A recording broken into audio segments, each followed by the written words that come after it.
I haven't taken my sister trick-or-treating since Halloween 2023. The photo they sent still sits in my deleted messages folder. The police told me there was nothing actionable without a direct threat, but I know what I saw in that woman's eyes. October 31st, 2023, Riverside, California. I was 22 years old, working as a community outreach coordinator. We'd just wrapped our annual fall festival at the community center on Arlington Avenue. 7 straight hours of face painting, costume contests, and dodgeball tournaments. The temperature had dropped to 58 degrees Fahrenheit by 5:47 p.m. My apartment was 12 minutes away on Magnolia Street. That plan lasted exactly 1 hour. At 6:53 p.m., my phone buzzed. My little sister, can you take us Savannah was 15. My nephew Jackson was 11. 20 minutes later, I was pulling into my parents' driveway. Savannah was dressed as Raven from Teen Titans. Jackson had gone with Sub-Zero from Mortal Kombat. I drove them to the Woodcrest neighborhood. Big houses, well-lit streets. We arrived around 7:20 p.m. For the next hour and 40 minutes, everything was perfect. One elderly man was grilling hot dogs instead of handing out candy. We hit our last house around 9:05 p.m. The neighborhood had thinned out considerably. That's when I noticed the figure across the street, standing in a yard where the porch lights were off, dressed entirely in black, some kind of hooded cloak. I couldn't see their face, but I could feel them watching us. Stay close to me, I said quietly. Jackson laughed, but Savannah understood. She knew I carried a Glock 19 in my backpack, properly licensed. We started walking toward the car. Then I heard it, heavy footsteps behind us. I turned, same figure, but now I could see details. Tactical vest underneath the cloak, military-style boots, face covered by a black spandex mask. Do not stop walking. Do not look back. The person I mentioned is following us. We walked faster. The footsteps maintained the same rhythm, the same distance. When we reached my car, they were still approaching. I pulled the Glock and raised it toward the figure. Why are you following us? The figure stopped, removed the mask. A woman, mid-30s, short dark hair, blank expression. I'm an undercover police officer. There was a reported break-in. You should lower that weapon. I lowered the gun, but her story made zero sense. If you're undercover, why are you in full tactical gear? She didn't answer. Then she smiled. If you didn't have that gun, this night would have ended a hell of a lot different for you. 4 figures emerged from between houses, all in tactical gear. 3 men, 1 woman. Get in the car. We floored it. In my rearview mirror, the woman was still smiling. The other 4 just stood there, expressionless. 3 days later, November 3rd, 2023, 2:17 p.m. My phone buzzed. Unknown number. Just a photo. My car, taken from my apartment parking lot. They knew where I lived. I called police. Without explicit threats, there was nothing they could investigate. 2 days later, I drove back to that house. I knocked. A man answered. Did you experience any break-ins on Halloween night? No, I went to bed early, so it was all fabricated. The paranoia consumed everything. Ring doorbell camera. Deadbolts therapy. Weeks passed. No more photos. April 19th, 2024, 11:43 p.m. My phone buzzed. Unknown number. Another photo. Me walking into my apartment building, taken that same day. I moved out 3 weeks later, changed my phone number, deleted social media. 6 months later, I found an envelope, no return address, postmarked 3 days after Halloween 2023. Inside, you made the right choice. Not everyone does. I burned it that same day. The Hayride STLKR. This happened when I was 12 years old, October 31st, 2015. My family was staying at Pinewood Lodge about an hour outside Portland, Oregon, a small family resort holding a Halloween celebration with a haunted hayride, maybe 10 cabins, a main lodge, a small lake, surrounded by woods on all sides. During the day, it looked peaceful. Once it got dark, the woods looked black.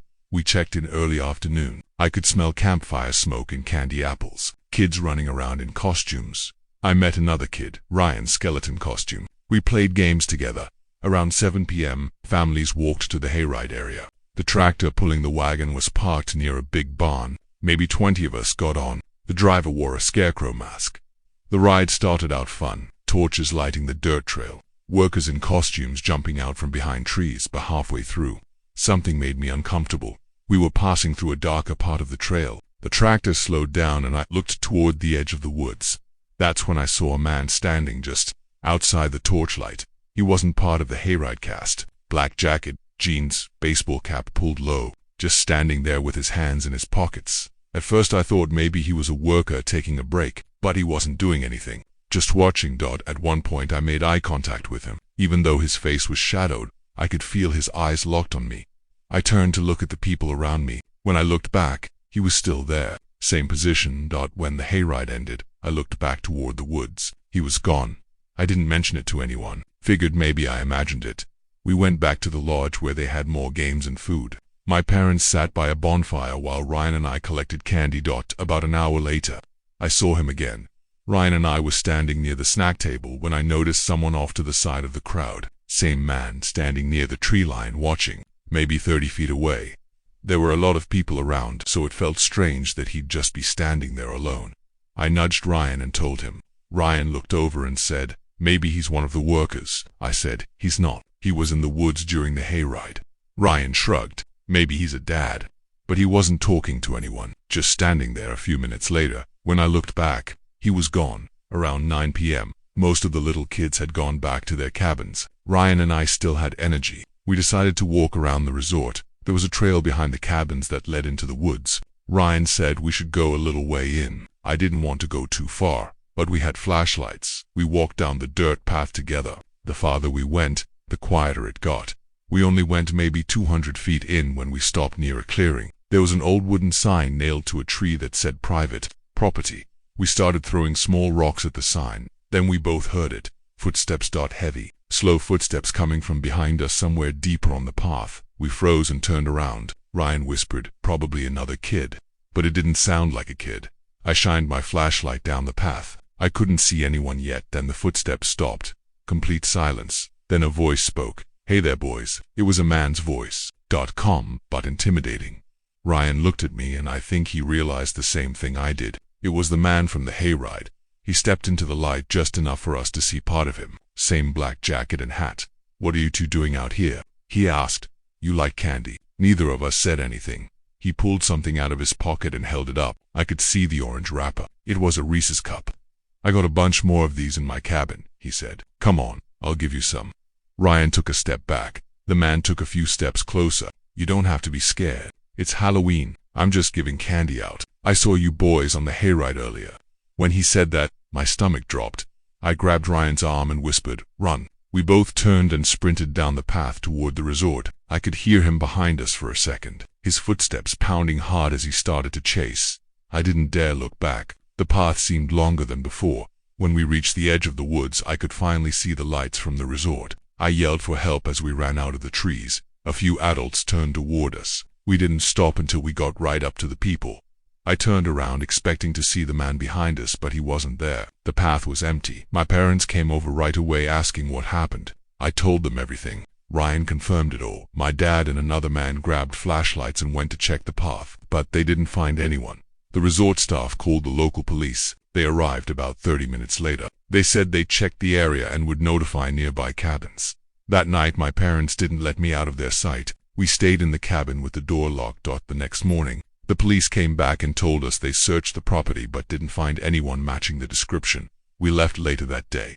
For weeks after that, I kept thinking I saw him, on the side of the road, outside stores, even once at my school parking lot. Ryan and I kept in touch for a while. He told me he couldn't sleep for days. Nothing ever came of this. The police never called again. The man was never identified or caught. Now I'm older, and when I think about that night, what scares me isn't what he did. It's what he could have done if we had believed him for even a second. If we had walked toward him instead of running. I don't think I'd be here to tell this story. My name is Roger, and this happened to me on Halloween night 3 years ago, October 31st, 2021. I'm 29 now and work an office job. When this happened, I was getting stuck with beginner shifts, the stuff nobody wanted. So when Halloween, my favorite holiday, rolled around, I was actually quite excited. It was never easy being the new guy at work. I was wanting to enjoy a night of seeing kids be kids and chilling out at home watching movies. At the time, I was living in a small house on the outskirts of Salem, Oregon with my girlfriend, but she was out of town with her parents. It wasn't isolated exactly. I had neighbors, but the street got really quiet once the trick-or-treating hours ended. The families in the area usually shut their lights off around 9 p.m. since I didn't have kids. I just handed out candy until the crowd died down. On several past Halloweens I was quite used to the occasional ding-dong ditch prank. That year Halloween fell on a Sunday, and I remember it was chilly but clear out. The temperature was around 42 degrees Fahrenheit. By 10:30 p.m. I was lounging on my couch, half watching a horror movie while picking through a bowl of leftover candy. I hadn't seen anyone in about an hour. When I heard a faint knock at my side door, I assumed it was stragglers, but when I opened the door, no one was there. Just the empty driveway and the faint rustling of leaves. I brushed it off. Kids play pranks all the time on Halloween. I headed back to my living room to finish watching The Conjuring 2. 15 minutes later, I heard the same sound again, only this time it was coming from the back door, the one that led to the small deck. That set off alarms in my head because nobody used that entrance. I froze in the living room, listening. The TV was off now, and I could hear it clearly. The metal rattle of the back doorknob being tested slowly and cautiously. Whoever was trying my door was either checking if it was locked or believed it was unlocked and trying to be quiet. I crept into the kitchen, staying low, and that's when I saw him through the window. A man was crouched down near the door, wearing dark clothes and a cheap cracked Halloween mask pushed up on top of his head. In his hand, he held a crowbar. He wasn't trying to hide. He was deliberate and calm, like he knew I was inside and didn't care. I backed away quietly and grabbed my phone, whispering to 911 what was happening. The operator told me to stay on the line, lock myself somewhere safe, and not to engage. I didn't want to make noise by slamming doors upstairs, so I stayed crouched at the top of the steps, clutching a kitchen knife, whispering updates. I peeked down and saw the man move, away from the back door. That's when I heard the faint pop of a window screen being pried off. He was at the basement window now. I whispered to the dispatcher, "He's at the basement." My voice was shaking. She told me officers were already on their way. Then came the worst moment. I heard glass crack. He was breaking the window. My blood ran cold. And it wasn't just a smash and grab. He knew I was there. Most burglars don't try to enter a home where they know someone's still inside. Minutes felt like hours. The dispatcher kept me talking quietly to make sure I was still okay. I heard footsteps crunching outside. The man was circling the house again.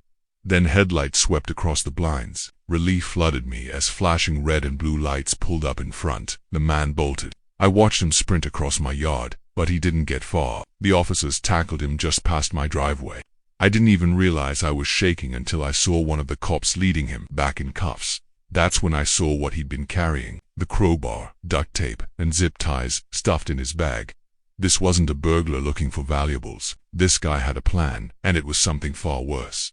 The police told me he had a long record of breaking into homes, and that he was suspected in some other cases where people had gone missing. To this day, I hate being home alone on Halloween. It's supposed to be about scares and fun, but whenever I hear footsteps or knocking outside at night, I can't help but remember everything about this night. The part that chills me the most is if the police had been just 5 minutes later, I might not be here to tell the story. The police later followed up weeks later. They told me what they found in his backpack. He had a Colt .45 handgun, several kitchen knives, and rope. They found evidence linking him to 3 other homes in the area, where he'd attempted similar break-ins during Halloween over the past 5 years. In one case, a woman in her 30s had disappeared after reporting suspicious activity outside her home on Halloween night 2019. Case was still unsolved. The prosecutor told me he'd likely been watching my house earlier that day, waiting to see if I was alone. The fact that my girlfriend's car wasn't in the driveway probably signaled to him that I was by myself. During his interrogation, he refused to answer most questions, but he did say one thing that stuck with me. When asked why he targeted homes on Halloween specifically, he said, "People expect to be scared on Halloween. They don't call the police right away. They think it's just a prank." He's currently serving 25 years in Oregon State Penitentiary, but knowing he's locked up doesn't erase what almost happened that night. I installed a full security system after that. Cameras on every side of the house, motion sensor lights, reinforced locks on all doors and windows. My girlfriend and I eventually moved to a different neighborhood, somewhere with closer neighbors, somewhere that doesn't get as quiet after dark. Every Halloween since then, I keep my porch light off. I don't hand out candy anymore. I lock every door and window by 6 p.m. and keep my phone nearby. People ask me why. I don't just enjoy the holiday anymore. Why I let one bad experience ruin something I used to love. But they didn't see what I saw. They didn't hear the sound of glass breaking as someone forced their way into their home. They didn't see the duct tape and zip ties. They don't know what almost happened. If you're reading this, please take Halloween safety seriously. Lock your doors, pay attention to your surroundings, trust your instincts, and if something feels wrong, don't wait. Call the police immediately, because that phone call saved my life on October 31st, 2021. I still think about that night, about what his plan was, about what would have happened if I hadn't called 911 when I did, and I think about that woman who disappeared in 2019, the one whose case is still unsolved. I wonder if she heard the same knock on her door, if she saw the same man crouched outside her window, if she hesitated just a moment too long before calling for help. I'll never know, but I do know this: I was lucky. Not everyone is. So stay safe out there, especially on Halloween. Because sometimes the scariest things aren't wearing costumes. Sometimes they're wearing masks and carrying crowbars and waiting for you to open the door.